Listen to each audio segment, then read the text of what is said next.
So when you walk into an office like Zappos, you're never quite sure what to expect, but then your expectations are surpassed as you see it for yourself. These guys are who they say they are, right from the CEO, Tony Hsieh, throughout the organization.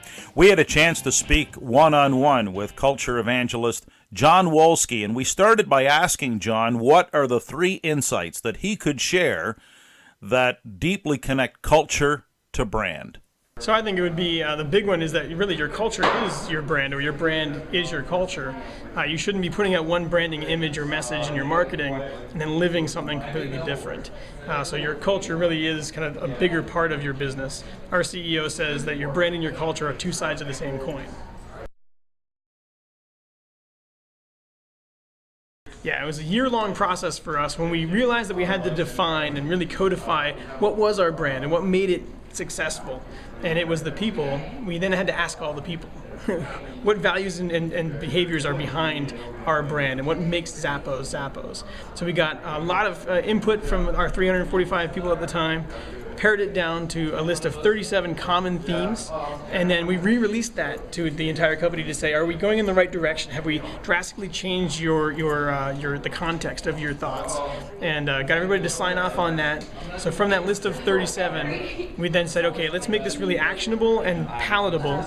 And a group of 10 folks who were not the executives came up with 10 core values. So they're a part of our language. They're a part of how we coach and interact with each other. They are actually physically on our ID badges. And so if you ever have a question, some of these behaviors you might think there's not alignment, you can use the core values and coach each other on them. They're also how we really look at, kind of just like performance, are you living the culture? And we'll coach to the behaviors that are backing up the core values. This was very deliberate. So in 2005, with about 345 people, our CEO saw that we were going to double our headcount in the coming years. And the fear kind of approached that if we bring in twice as many people, it's going to drastically change who we are. And organically, we'd been growing into a strong team and a strong family with a successful brand. So it was very intentional that we had to do it, and then it was very intentional that we had to do it together. Yeah, in my opinion, there's 2 main parts to the culture part of business, and the first part is defining it, and that may seem like the easier part, although it took us a year. But the second part, and which is the ongoing part, is committing to it. Is that you can't just put it on the wall and feel good about the words. Are you living it? Are you hiring people to be aligned with those values? Will you separate when the alignment's not there? Is it driving your strategy and your decisions? So it has to be at the top of mind in every single thing that you do.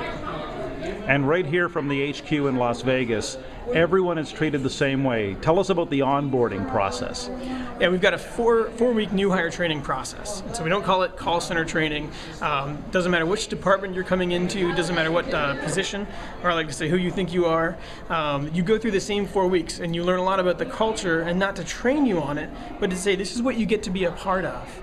To inspire people to really get into it. And then everybody learns the call center job. So everybody does customer service firsthand. So this way they really see how their role, when they go into their actual role, how it plays a part in the bigger picture of our experience. Yeah, so I mean, I think if I were coming to work every day for a shoe retailer, I don't have a passion for shoes. So, and how could you inspire people to do a great job selling shoes? So we're a service company that happens to sell shoes and clothing and accessories, and everybody comes in knowing that we're a part of a service company, and our goal, our higher purpose is delivering happiness. And so it's easier to focus on the task at hand, the big picture task, and do your work in a way that helps to fulfill that. Jonathan, why do you love the company so much? It's unmistakable how much you ooze, and bleed Zappos blue. Why is that? So I get to be myself all day, every day. I took a job in a call center because I needed to get health insurance to take care of my family, and I found a career, I found a calling through our core value of pursue growth and learning. I've become a public speaker, which I never in my mind would have considered. If you told me 7 years ago, I'd say, no, that's okay. But I absolutely love what I do, not because I do love being on stage, but because I love inspiring people. And I love getting that feedback that something you said is going to drive a small change.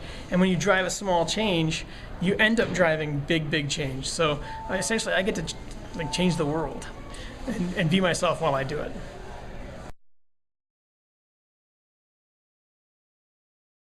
So I really think it is the focus on commitment, because you can say here we've got these great values, this great culture, but do people really want to see it? You know, is it just what you've put out there? And because we do try our best to live it every day, to make it a part of all of our decisions, it's a feeling that you get.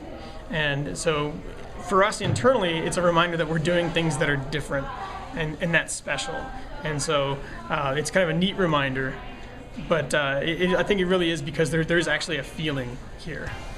Can you summarize the Zappos brand in like 2 or 3 words? That's tough.